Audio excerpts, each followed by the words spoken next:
اعوذ بالله من الشیطان الرجیم. دا د اوومې سپارې 11 درس دی او سورة الانعام چې شپږمه سوره ده 99 تر 100 آیات ورسره کولی شئ چې وګورئ او قابل د یادوري ده چې اوومه سپارې اخري درس دی. اوومه سپاره ختمه شوه.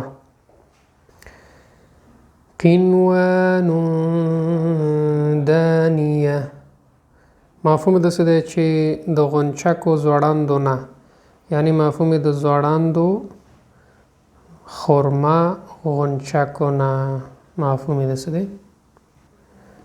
والرمان او انارو او د انارو. وینعه مفهوم د څه دی او د دې د پخېدو طرف ته. وخرقو او جوړ کړي وو دوی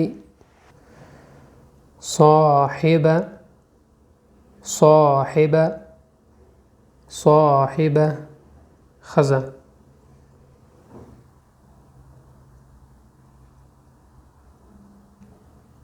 لا تدركه الابصار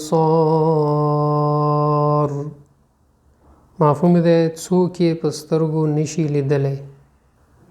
ولا تصبوا او کنزل مکوئ. افئدتهم د دوی زړونه. امید د استاد رسم د شوی نور سره شیر کړه عمل شي.